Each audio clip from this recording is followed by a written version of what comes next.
से बोले सीताराम जी महाराज की जय।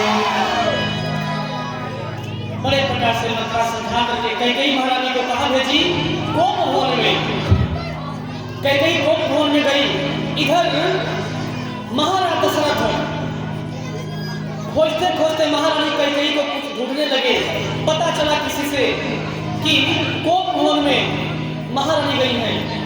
दशरथ जी को जब पता चला कि गोप भवन में महारानी इस खुशी के समय में, इस सुख की मुहूर्त में, सुख की घड़ी में, ये गोप भवन से क्या मतलब है? महारानी गोप में क्या कर रही है? गोप भवन सुनि सब जोई राम। दशरथ जी संकुचा गए। आखिर बात क्या है?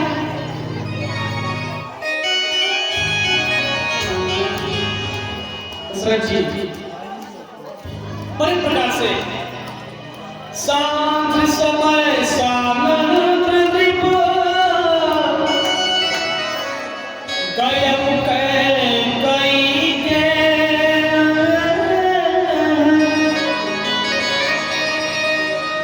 शाम का वक्त था। महाराज दशरथ जाते जाते महारानी कैकेयी के गोप भवन में चले गए। जाकर के महारानी कैकेयी का जो भाव था, जो उनका रहन सहन का क्रिया था, ये सब गड़बड़ था। उनके केस बिखरे हुए हैं, आभूषण जमीन पर बिखरे हुए हैं, उनका वस्त्र कहीं और है। माँ कैकेयी अपने ऐसी दशा बनाई है मानो उनको कोई कुछ कह दिया हो। ऐसा दैनिक दशा बन गया है माँ कैकेयी का। जाई निकट त्रिपुका मृदुबानी प्राण प्रिया के हेतु रिसानी। हे मेरे प्राण के प्रिय महारानी, हे मेरी रानी, कारण क्या है कि आप किस प्रकार से रिश्क की हैं? आप नाराज किस लिए हैं? अनहित को प्रिया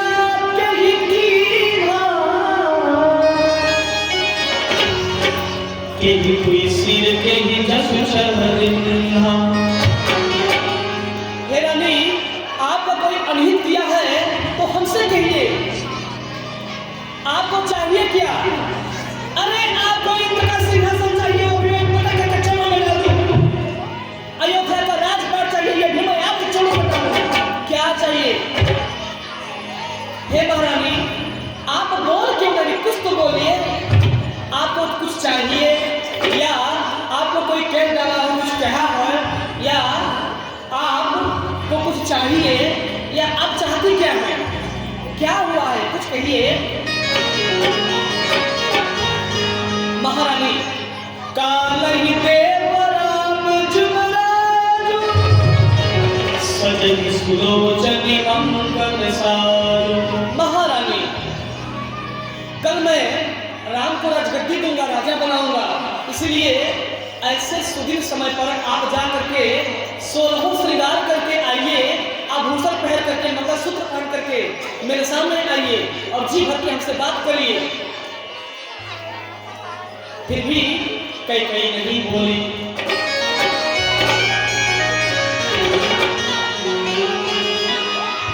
कपट सने बहारी बहोरी बोले भी हंसी नयन दुलोरी।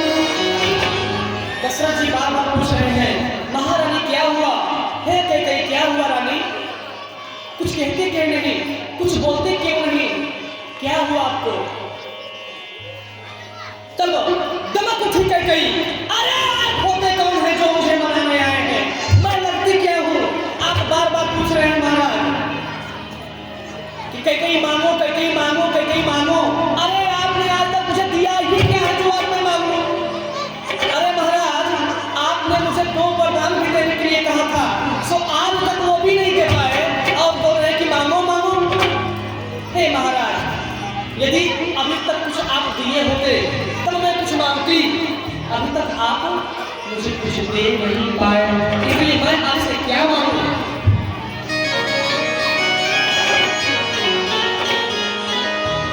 मांग मांग मैं कहीं भी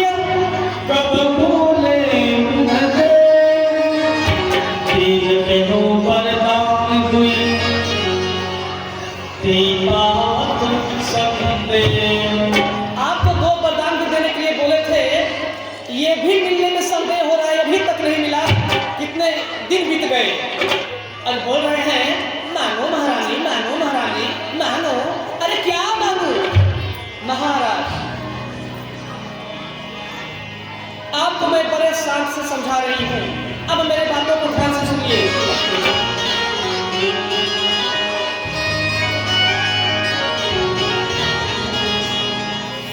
दशरथ जी बोले, तुम्हें वरदान की पड़ी है? महारानी कैकेयी बोली, हाँ, 2 वरदान बोले थे देने के लिए, आज तक वो भी नहीं दे पाए और अब बोले कि मांगो।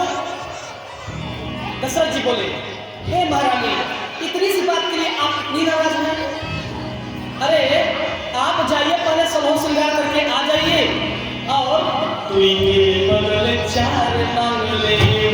आप जाइए, पहले अपने इस भेष को त्यागिए और अपने 16 श्रृंगार में आइए, हमसे जी भर के दीदार करिए मेरी रानी। ए रानी, राजन महाराजा से प्रेम कर रहे हैं। अरे ओ रानी, दिल जीत क्या नाम भी, दिल जीत क्या नाम भी। हे रानी जान लीजिए, बस एक बार राजा का कहना मान लीजिए। रानी, इस अपने राजा जी का बस एक बार बात मान लीजिए मेरी रानी। अब जाओ, श्रृंगार करके आओ, फिर देखिए आपका राजा आपके लिए क्या करता है। महारानी कैकेयी दौड़ी दौड़ी प्रसन्न होकर के गई, 16 श्रृंगार करके आई।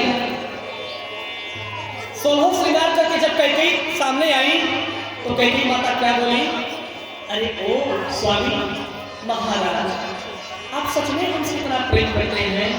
दशरथ जी बोले, हाँ रानी, आपको कोई संदेह है क्या?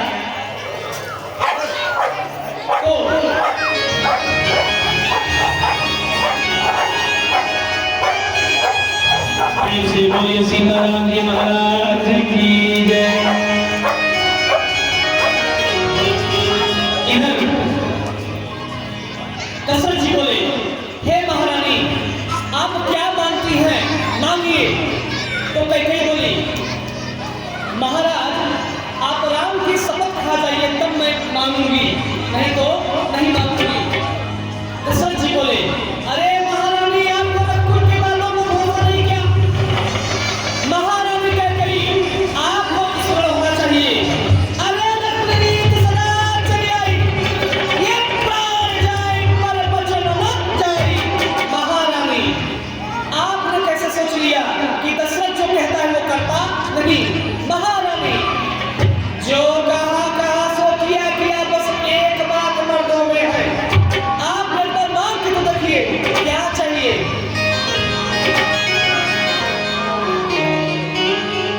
कैकेयी बोली, महाराज ठीक है, रघुकुल सदा चली आई है तो अच्छी बात है कि प्राण जाए पर वचन न जाए, लेकिन हे महाराज, मुझे पुरुषों की बात पर भरोसा नहीं होता। इसलिए यदि आप राम की शपथ खा जाएंगे तब मुझे पूरा विश्वास हो जाएगा कि आप 2 वरदान देने में सक्षम हो जाएंगे।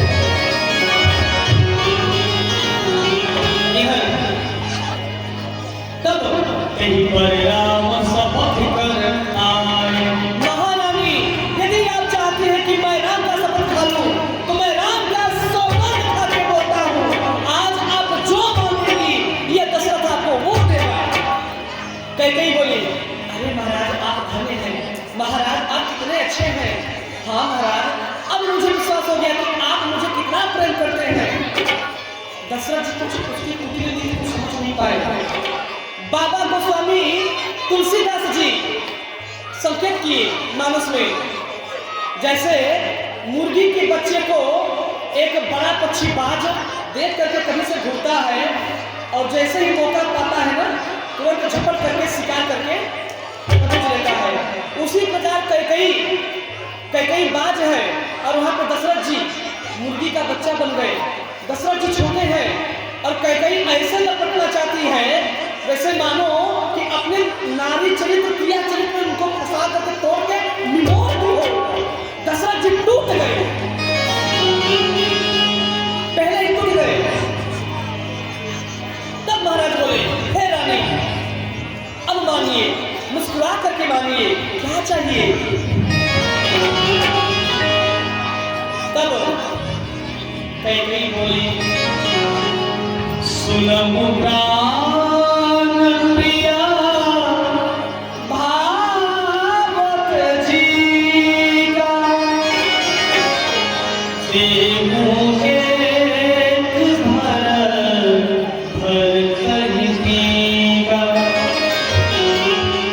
हे मेरे प्राणों की प्रिय, हे मेरे राजा जी, हे नरेश, हे अवधेश प्राणेश्वर स्वामी, पहला वरदान मांग रही हूँ। हे प्राण की प्रिय सुनिए, देहु एक भर कहीं का। पहला वरदान मांग रही हूँ कि आप भरत को अवध अयोध्या का राजा बना दीजिए। दशरथ जी बोले, भरत को राजा बना दे अयोध्या का?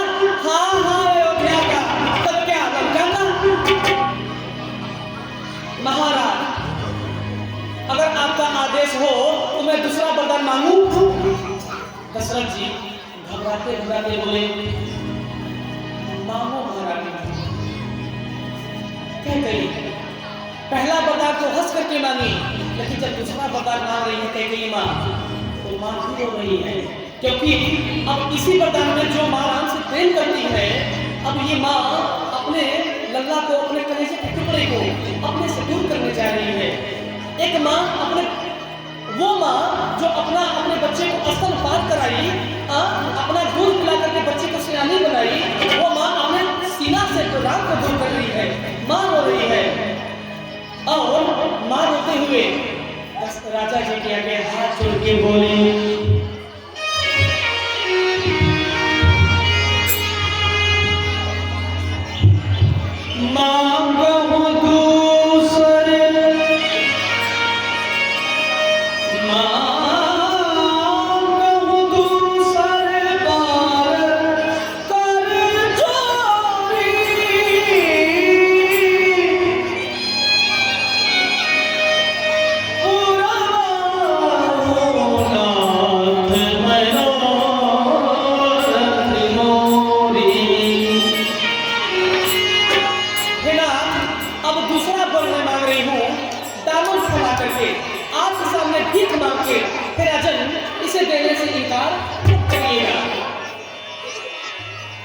दशरथ जी बोले, हे प्रिय मांगो, क्या मांगती हो, क्या चाहिए?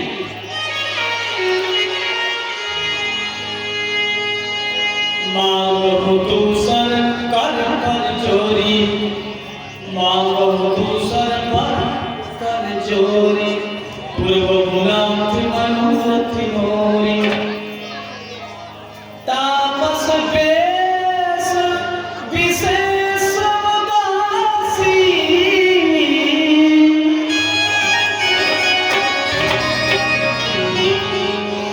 हे स्वामी तपस्वी का भेष और विशेष उदासी। जब कैकेयी इतनी बात बोली, तापस भेष विशेष उदासी, महाराज सोचे कि शायद कैकेयी बोल रही हो कि महाराज आपका पांचवापन आ गया है और जा करके तपस्वी का भेष करके और घर का मोह माया छोड़ करके आप तपस्या के लिए चले जाइए। दशरथ जी ये सोचे, लेकिन जब कैकेयी बोली, 14 बरस राम वनवासी,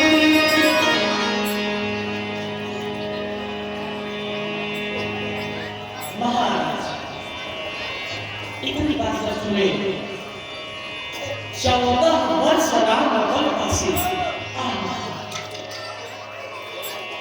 अरे टूट गए दशरथ जी, अंदर से टूट गए, टूट करके हमें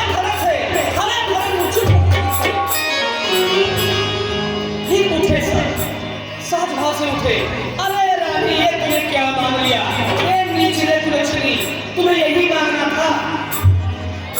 कैकेयी बोली, आहा, इसलिए मैं बोल रही थी कि राम की शपथ खाइए, इसीलिए मैं बोल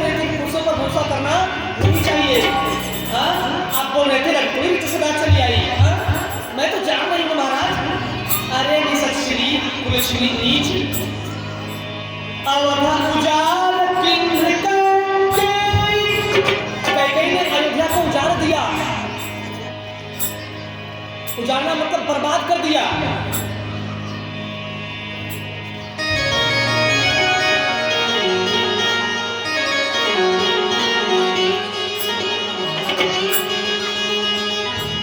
दशरथ जी बोले, हे कैकेयी, एक ही बात मोहि दुख लागा, दूसर पर असमंजस लागा। हे रानी, और मुझे किसी बात की दिक्कत नहीं है। हे महारानी, इस वर को आप दूसरे वर को वापस ले लीजिए। ये दूसरा वर हमसे मत मांगिए रानी, मैं आपके आगे हाथ जोड़ता हूँ। हे महारानी, दया करिए अपने राजा के ऊपर। अरे महाराज, ये कैसी बड़ी बड़ी बातें कर रहे हैं आप अयोध्या के राजा हैं, धर्म को जानते हैं। कई प्रजा आपकी मुट्ठी में है और आप बच्चों जैसी हो रहे हैं। ये कौन सी आदत है आपकी महाराज? ये दशरथ राजा रो रहे हैं मेरे सामने, हमें तो यकीन नहीं हो रहा। महाराज, बच्चों जैसे रोना गाना बंद करिए। यहाँ न हुई है तो भाषा, यहाँ पे आपके रोने गाने का नौटंकी हमारे सामने नहीं चलेगा। हे महाराज, बच्चों जैसा रोना धोना बंद करिए और घर को धर करके मेरी बात सुनिए। क्या बोली? यदि राम बनवास जाता है, महाराज सुनिए, यदि राम बनवास जाता है, अरे तो मुझे कलंक लगेगा। यदि राम बनवास नहीं जाता है तो महाराज आपको कलंक लगेगा। लेकिन आपके कलंक में और मेरे कलंक में अंतर है। अंतर क्या है? मुझे घर के अंदर रहना है, चाहे जिस स्थिति में रहूं, मैं समाज में नहीं रहूंगी, मैं नारी हूं। इसलिए महाराज तुम विचार करिए, मुझे कलंक लग जाने दीजिए, भला मैं ही बदनाम हो जाऊंगी। आप तो परशुराम को बर्बाद कर दीजिए, आप अपने ऊपर कलंक मत लीजिए। महाराज, यदि आप अपने ऊपर कलंक लेते हैं तो पूरे दुनिया में आपकी थू-थू होगी, सब लोग आपकी निंदा करेंगे, लोग आपका मुंह देखना पसंद नहीं करेंगे। दशरथ जी पूरी तरह जैसे एक शेर को कई गीदड़ मिलकर के नोच देते हैं, शेर घायल अवस्था में थक करके चूर-बस्त हो जाता है। दशरथ जी टूट गए पुत्र मोह में, अंदर से सहम गए, सहम करके धरती पर राम राम कहते गिर।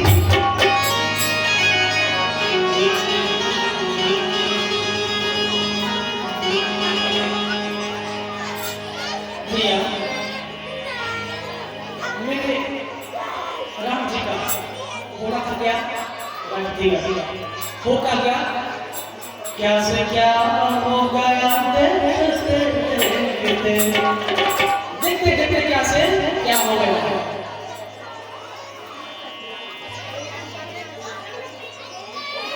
हमें तो अपनों ने लूटा, गैरों ने कहा कम था। मेरी किस्ती वहां पे भी जहाँ पानी कम था। यानी राम जी को राम की माता कैकेयी और मथुरा ने दी, उनको बर्बाद दे दिया। अपने लोगों की कोई पराये नहीं। इधर रात भर दशरथ जी राम राम करते रहते धरती पर गिर पड़े हैं। इधर क्या हुआ? पूरे अयोध्या में दशरथ जी पहले की तरह पहले जागा करते थे, लेकिन आज महाराज को उठता कोई देख नहीं पाया। आपस में सब नगर के वासी बात कर रहे हैं कि आज महाराज उठे नहीं। आज बात क्या है? हे मित्र सुमंत, तनिक आप जाकर के पता लगाइए कि अभी महाराज दशरथ उठे क्यों नहीं।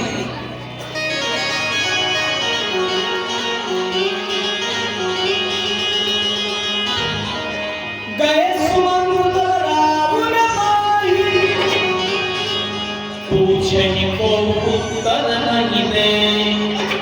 दशरथ में भवन में गए, सुमंत जी महारानी को राजा को प्रणाम किए। सबसे बोलते हैं, हे महारानी आपके चरणों में प्रणाम। महाराज आपका सुमंत आपको प्रणाम कर रहा है। राजा कुछ बोल नहीं रहे, बोल नहीं पा रहे हैं, चिंता सता रही है उनको। माँ कैकेयी बोली,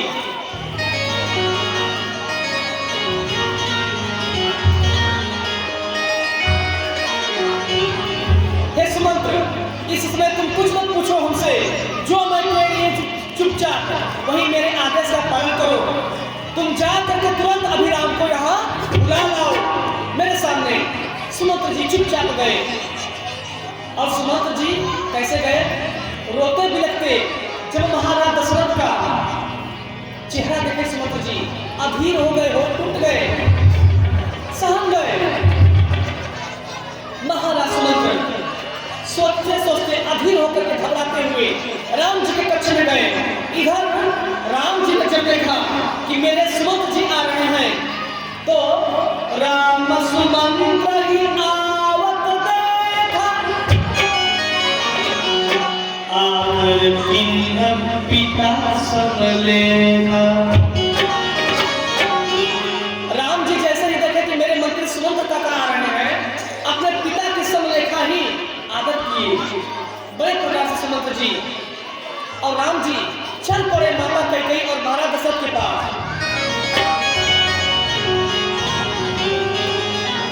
राम जी गए, सबको प्रणाम किए और राम जी मां कैकेयी से बोले, मोहि कहु मात तात दुख कारण।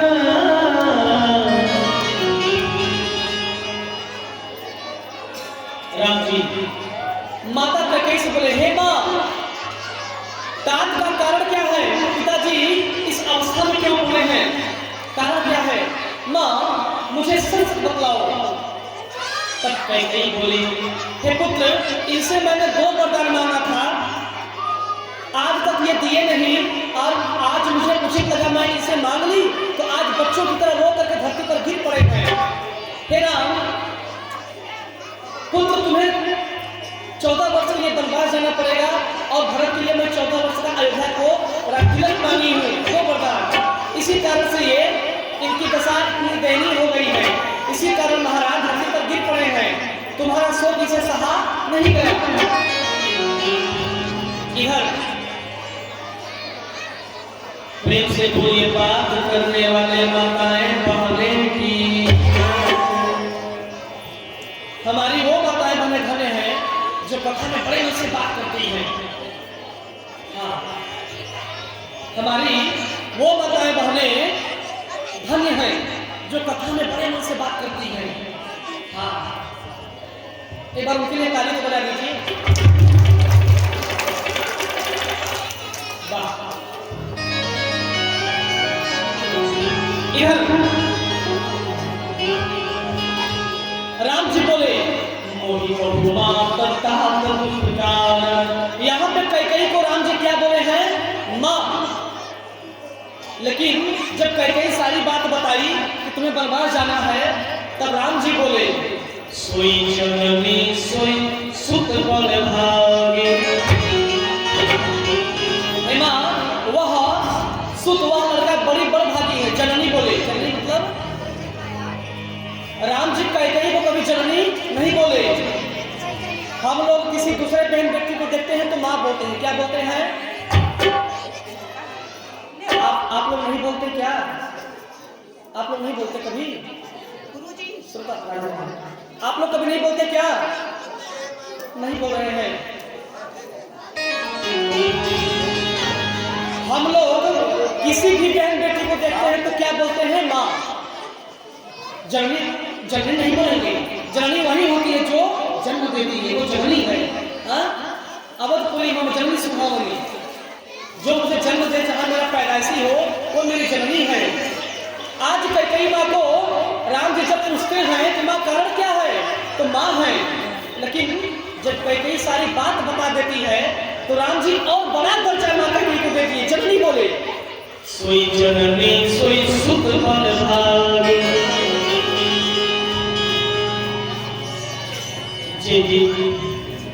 हे माँ, वह पुत्र बहुत बलभागी है जो माता पिता और गुरु के चरणों का अनुराग भक्ति करता हो, जिनके चरणों में अनुराग हो, वो पुत्र बड़ा भाग्यशाली है। माँ, इतनी सी बात लेकर पिताजी दुखित हैं। पिताजी, आप तनिक भी संशय अपने मन में मत रखिए।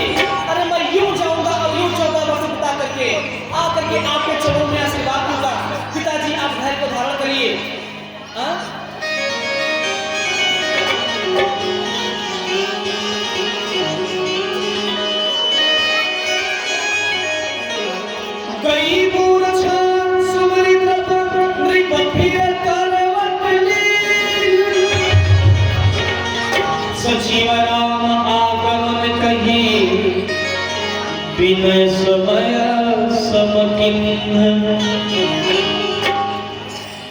राजा दशरथ जी का पूछा गया, तब करवट लेकर के राम राम जपते हुए महाराज अपने इस तन को सहज भाव से संभालते हुए कुछ खड़े होते हैं। राम हिचि करि रहा नर नाम, चला विलोचन बारि धराओ। राम जी को देख करके दशरथ जी रो रहे हैं कि मैं कैसा दुर्भाग्यवश पिता हूँ, कैसा मैं दुराचारी पिता हूँ, कैसा मैं अधर्मी पिता हूँ, अपने पुत्र को बर्बाद देने पर पिता आया। मैं कैसा पिता हूँ, अपने पुत्र को मैं सुख नहीं दे पाया, अपने जीते जी ने अपने लाल को बर्बाद दे दिया। धिक्कार है, किसका धिक्कार है? अपने आप को दशरथ जी धिक्कारते हैं, अपने आप को सजा देते हैं। अंदर ही अंदर दशरथ जी टूट रहे हैं, रो रहे हैं, सहम रहे हैं। दशरथ जी मन में बोल रहे हैं, आज इस पापी को जो कहना था सो इस नीच ने कह दिया। अब तुम आज के बाद मैं तुम्हारा परित्याग करता हूं, तुम मुझे अपना कभी मुंह मत दिखाना। सदा राम लिखि प्राण समान, कारण कवन कुटिल पन भार। कहीं तुम्हें पता है कि राम में मेरा प्राण बनता है, फिर भी ऐसा कौन सा कारण था कि तुम्हें ऐसा कुटिल पन ठान लिया? यही विधि बड़े प्रकार से सब अयोध्या में जहां बधाई बाज रही थी, सब जगह शोर हो गया कि महाराज की स्थिति खराब है, महारानी ने ऐसा ऐसा अयोध्या में अनर्थ कर दिया। तो क्या लोग किए? यही विधि मिलल बही पूरे नर नारी, तेहि पूजारी कोटि कारी। यही विधि बिलपत सब नर नारी, कुल नर नारी, अयोध्या के सब नर नारी पुकार रहे हैं, रो रहे हैं और कुटिल यानी कैकेयी को गाली दे रहे हैं। तुम्हारा सभी अनाथ हो जाए कैकेयी, तुम्हारा कभी कल्याण न हो। अरे नीच, तुमने ये क्या कर दिया? मेरे राम को हमसे अलग कर दिया। रघुकुल तिलका जोरी दो हाथा, मोदित मातु पद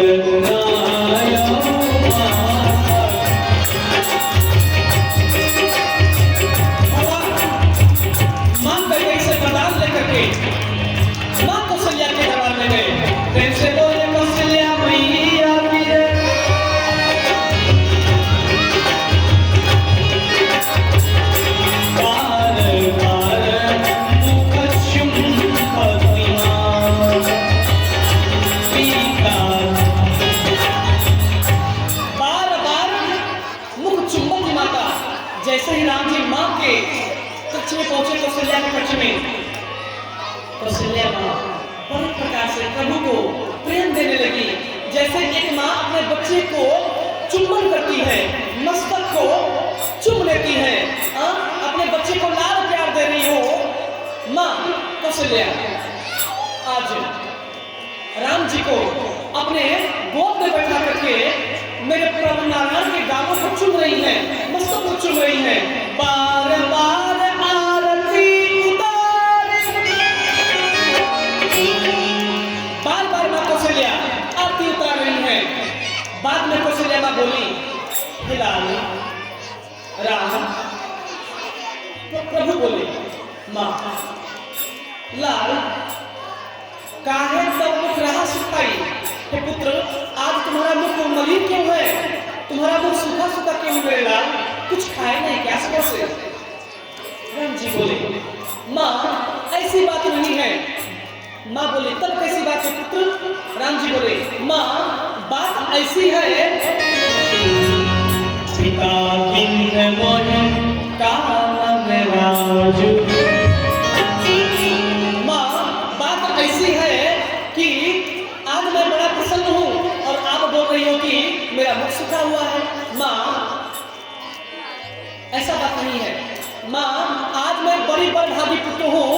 आज ने पिता मेरे साथ धर्म किया।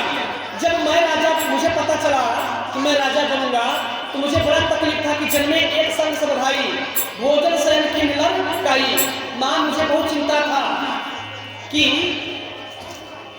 मैं बड़ा हूं तो उससे क्या हुआ, भरत को भी राजा बन सकता लक्ष्मण तो हो सकता है, लेकिन हेमा बिल्कुल पिताजी मेरे धर्म को जानने और मानने वाले हैं, इसलिए पिताजी के चरणों में मेरा बारंबार प्रणाम।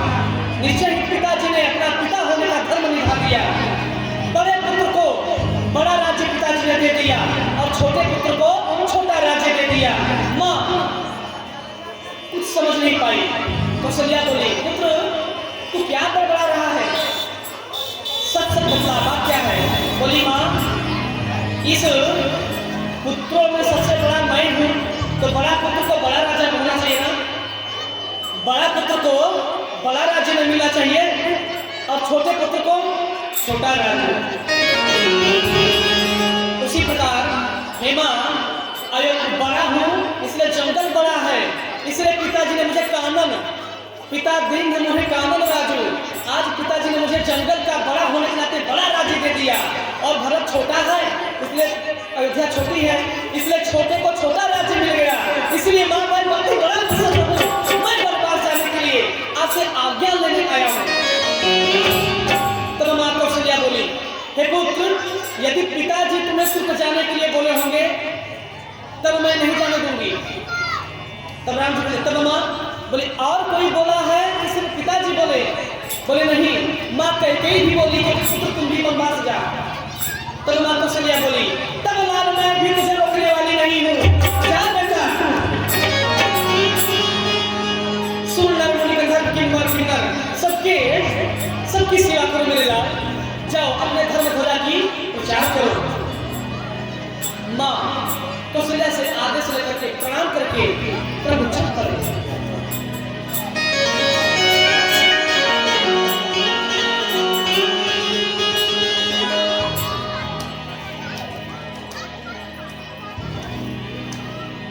इधर सीता मैया को पता चला, सीता मैया अकुला उठी, दौड़ते दौड़ते आकर के भगवान राम के चरणों में गिर पड़ी, स्वामी मैं भी वनवास चलूंगी। बड़े प्रकार से कौशल्या माँ समझाई, राम जी समझाए, लेकिन सीता माता एक ही बात बोली, हे स्वामी, हे सासू माँ, पति के चरणों में ही मेरा सारा तप जब जोग्य बैराग है। जब मैं पति के चरणों से दूर ही रहूंगी तो मेरे नारी से का क्या मतलब? इसलिए माँ मेरा सारा सुख और दुख पति के चरणों में है, इसलिए माँ मुझे जाने दीजिए। बड़े प्रकार से सब मनाए, लेकिन माँ नहीं मानी। प्रभु बोले ठीक है जानकी चलो। ब्याह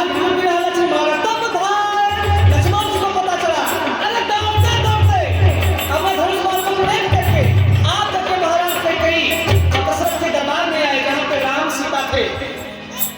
लक्ष्मण जी बोले, भैया इस नीच कहने पे आप बर्बाद जा रहे हैं, मैं बर्बाद कर रहा हूं, मैं चाहिए बर्बाद नहीं कर रहे बर्बाद। लक्ष्मण जी महाराज दशरथ को बड़ी भरा बुरा बोले कि जो स्त्री के मोह में पड़ेगा उसका यही दैनिक दशा होगा। राम जी समझाए, लक्ष्मण क्या तुम पिता के दर्द को जानते हो? क्या तुम पिता के तकलीफ को समझते हो? इनकी पीड़ा क्या है, इनकी मजबूरी क्या है? राम, अरे लक्ष्मण, यदि तुम्हें हमसे बहस ही करना है और एक मेरी बात नहीं माननी तो आज से मैं तुम्हारा भैया नहीं, तुम मेरे छोटे भैया नहीं, आज से तुम अपना मुझे मुंह मत दिखाना। लक्ष्मण जी बोले, भैया आपने ये क्या कह दिया? बोले हाँ लक्ष्मण मैं सत्य बोल रहा हूँ। लक्ष्मण तुम कुछ नहीं जानते, इसमें पिताजी का दोष नहीं है, माता जी का भी दोष नहीं है, इसमें विधि के विधान का दोष है। इसमें किसी का दोष नहीं है, इसमें विधि के विधान का दोष है। बड़े प्रकार से लक्ष्मण जी बोले, प्रभु मैं भी चलूंगा। राम जी बोले,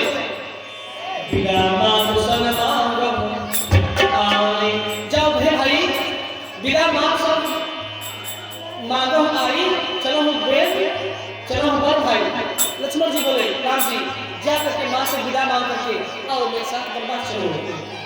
लक्ष्मण जी गए, बड़े प्रकार से सुमित्रा माता समझाई, हे पुत्र जहाँ पर सीता है वहीं तुम्हारे पिता है, और जहाँ पे राम जी रहेंगे वहीं तुम्हारी अयोध्या राजधानी भी है, जहाँ पे सीता है वहीं तुम्हारी सुमित्रा माँ भी है, इसलिए तुम माता पिता की आड़ में मत सम्मान में कमी कभी मत करना।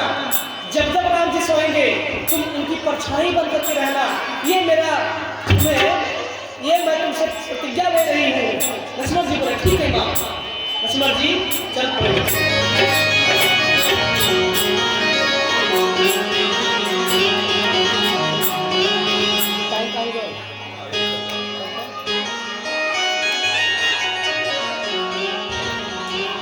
इधर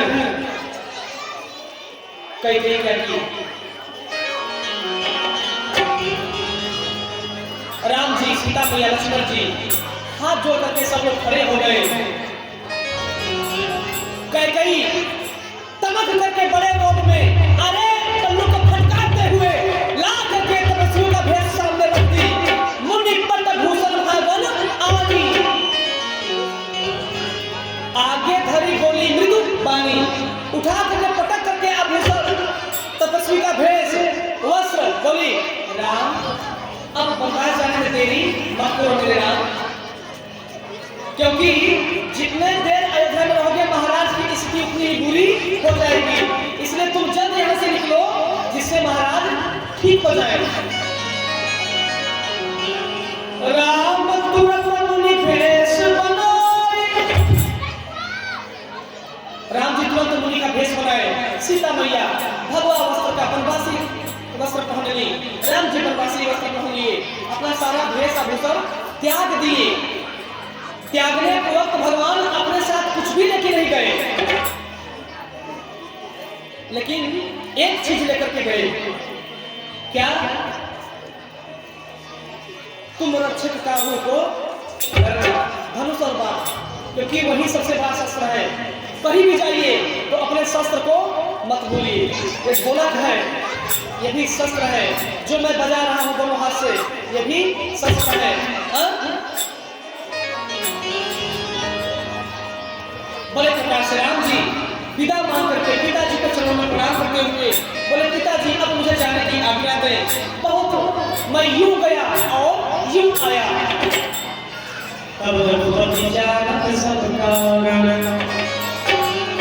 राम जी, भगवान दास जी, राम जी सब जानते हैं। राम जी सब जानते हैं, यद्यपि प्रभु जानत सब उनसे कुछ नहीं छुपा।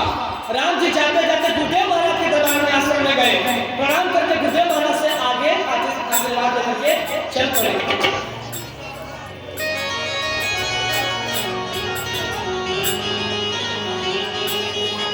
तब सुमंत्र वचन सुनाए, करी बिनती रथयाम चढ़ाए। दशरथ जी जाते जाते सुमंत्र जी से बुला करके बोले, क्या बोले? भैया सुमंत्र, अगर इतना मैं आपसे आग्रह कर रहा हूं, आप जाइएगा तो राम के अंदर अभी नादानी है, वो बच्चा ना समझ है, उसे बहला फुसला करके मेरे लाल मेरे बच्चे को, आप तो ज्ञानी है सुमंत्र जी, अपने बाग में फंसा करके उसे 2-4 दिन बाद घुमा टहला करके अयोध्या लाइएगा। और हे मित्र, यदि राम न आए तो सीता को जरूर ले आना। यदि सीता या राम दोनों में से कोई नहीं आया तो फिर दशरथ का प्राण बच नहीं पाएगा। ये बात कह करके सुमंत्र जी प्रणाम करके महाराज को वहां से चल पड़े। करी बिनती रथयाम चढ़ाए, चढ़ी रथ सिया सहित दो भाई, चले हृदय अवधानी सिर नाय।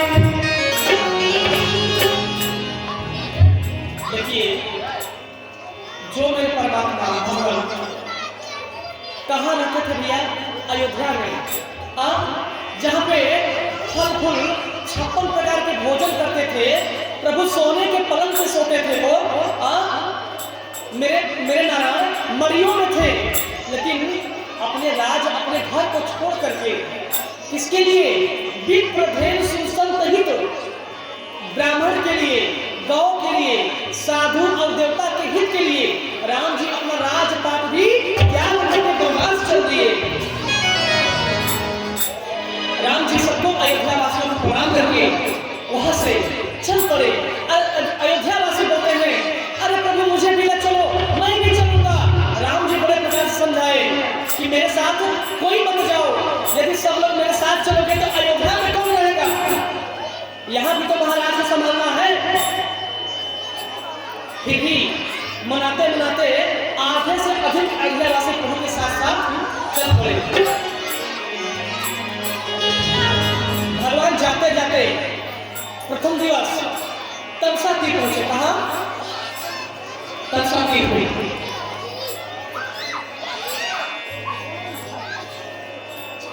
और आज अगर आप लोगों का आदेश हो तो कथा को और बढ़ा दें थोड़ा सा, आधा घंटा, और नहीं तो बोलिए आरती करा दें। क्या भाव है? आरती हो जाए कि कथा हो जाए? हो जाए बंद चलने दें। ऐसे ऐसे कर रहे तुम समझ नहीं पा रहे हैं। जय जय श्री राम।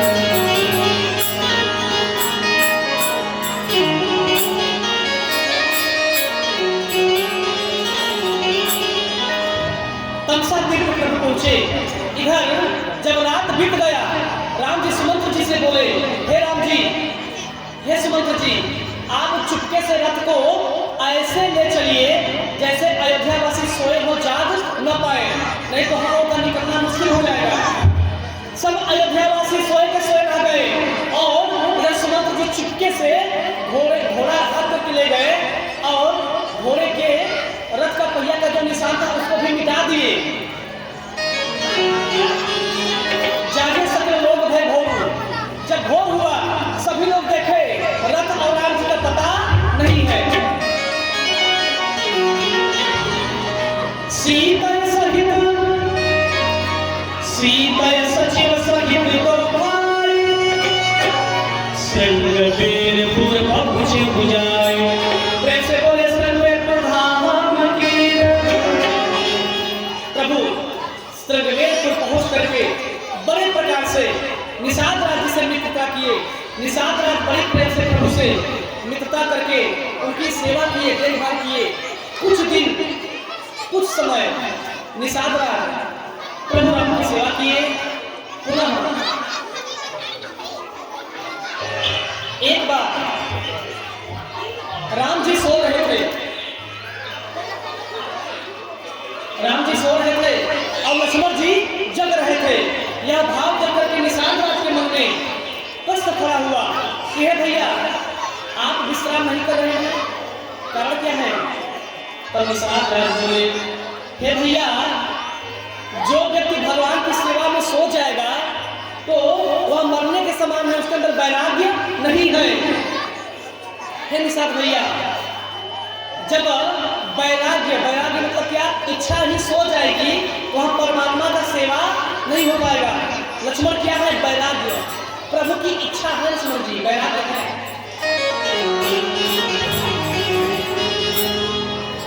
बड़े प्रकार से प्रभु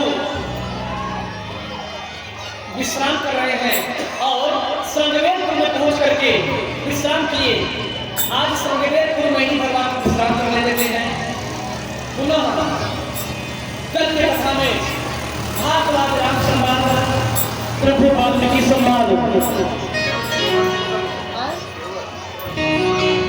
केवल प्रसंग, सभी अनुक्रिया प्रसंग कल के माध्यम में सुनने को मिलेगा। कल जहाँ तक प्रश्न होगा कि सुप्रखा का नाकाम भी कट जाएगा, क्योंकि समय नहीं बचा। आज कम से कम का छठा, 7, 8, 9, 3 दिन और बचा। एक बार बैठेंगे सभी लोग, बड़े प्रेम से झूम करके आइए।